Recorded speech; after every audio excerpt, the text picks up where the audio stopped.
for me, I understood that we weren't in the business for just making money. We were in the business of helping people. Yeah. That seller called us and was so happy that we were coming to her rescue to get her out from this burden that she had inherited and pay for those taxes. It just helped us realize that there's more to this business than just making money. You can truly make an impact on people's lives.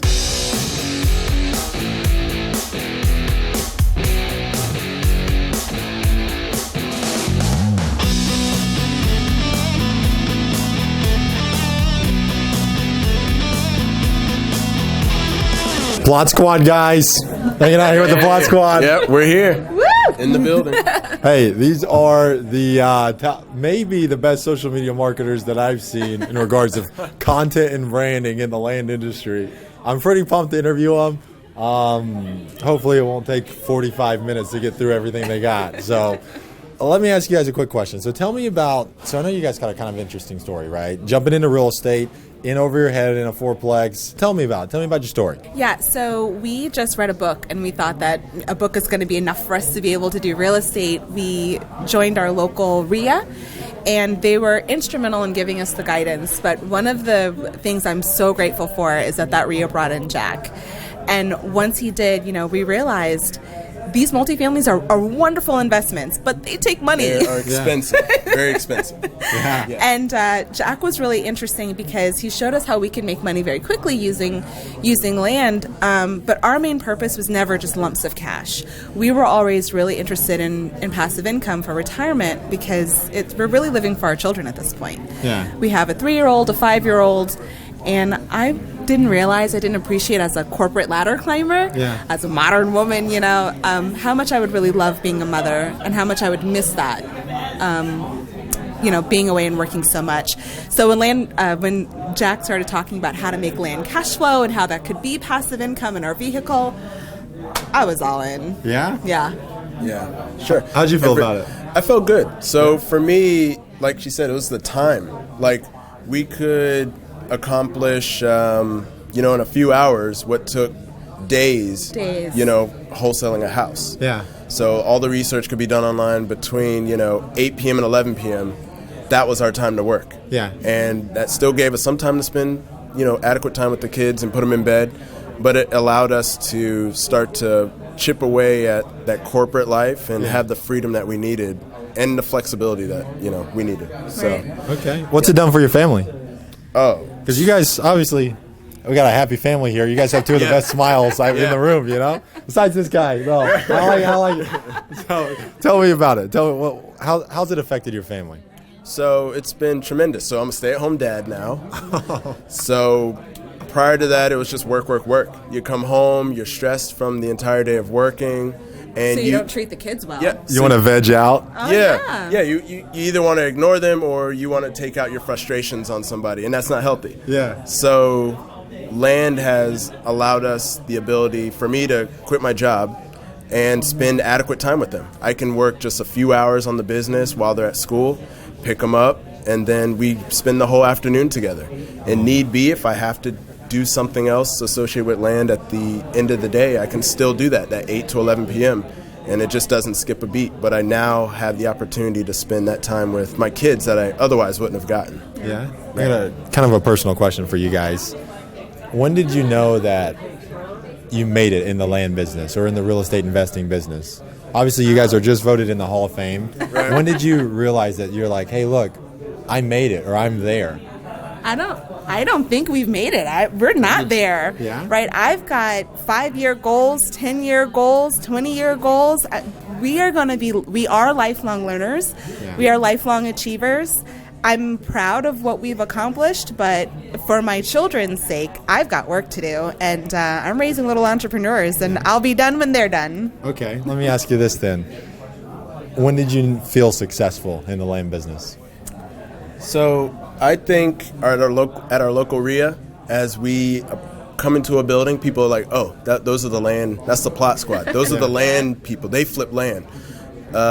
It's so rare that anybody does this business, but to be recognized as a leader in that space is just, it feels good. It makes you feel good that you're making an impact, and people are recognizing it. And we also self-brand, with our T-shirts. So YouTube videos, videos, Facebook Live. It's just let people know what you do.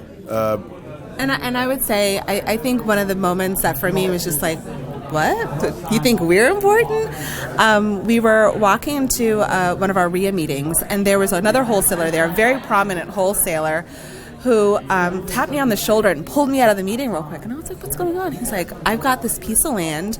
I don't know what to do with it. And you guys are the land experts. Right. And I'm like, you became the authority. We are? Yeah. So that was pretty cool. But it's sometimes interesting to see how other people perceive you. You see that they have more confidence in you than you have in yourself. But it's that, that was a pretty cool moment to say, hey, we are making progress and helping families. Yeah. So tell me about your best deal. I think for Ralston? me, that was a good deal. But I think sounds like they got a bunch of good deals. Yeah, not monetary wise, I guess, but I feel like our first deal was our best deal. Yeah. Oh, okay. Because we truly, for me, I understood that we weren't in the business for just making money. Yeah. We're in the business of helping people. Yeah. That seller called us and was so happy that we were coming to her rescue to get her out from this burden that she had inherited and pay for those taxes. She called us her guardian angel. Say that again? She called us her guardian angel. Oh, Yeah. way. Right. So, it just helped us realize that there's more to this business than just making money. You can truly make an impact on people's lives and help them. So I think that was the first deal was the best deal. Yeah. We made $13,000 as well. That's also important. Yes. Well, it helps you frame it the right way, right? Right, exactly. So, 2 more questions for you guys. How many deals have you done up to currently where you're at, from when the time you started until now, or in the past year? How many deals have you done in the past year? So 31 all in. Yeah? Yeah. 31 all in. Yeah. That's a lot of deals. Yeah. It doesn't feel like it, but okay. Yeah, well, because you hang out with people like me that do more than that. That's the only reason. Exactly. But that's what we should be doing, right? Like, that's absolutely right. I don't feel that way because I hang out with guys that do 500. It's There you go. But, okay, so what would you guys say to someone that was just getting started and they were on the fence? Let's say they were struggling financially, and they were worried about sending out mailers or doing county research or just the little step-by-step process. What would you guys say to them? So if you are strapped for cash, and trust me, we were right there with you in the beginning. We'd also made a very large investment with another organization, so we understand. Yeah. Spend your time and your money on revenue-generating activities. I know sometimes we get excited about the new software or this new, technique that you found on YouTube. That's great. You need to be sending letters and writing offers. Nothing positive is going to happen in your business by you just learning, and not doing anything. Right. So send out those letters and write your offers. And I was in an event for something else, and I heard somebody in the back say, "Oh, I can't afford that." Yeah. You can afford anything you really want. Right? And I'm not telling anyone to go into debt more than you're comfortable with, but reach out to your network.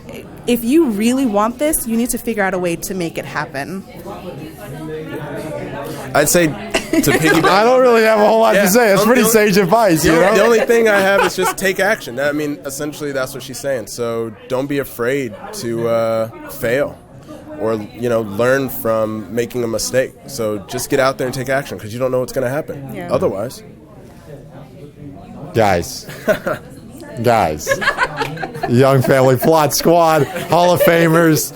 These guys make me proud to be a Hall of Famer with people like this. I'm telling you, if you're struggling at all, or if you're worried about doing a deal, you look at people like this. You come out of nowhere, end up doing deals, helping people, changing their family, being a freaking stay-at-home dad. Who does that? Yes. And this guy. Changing their complete family dynamic.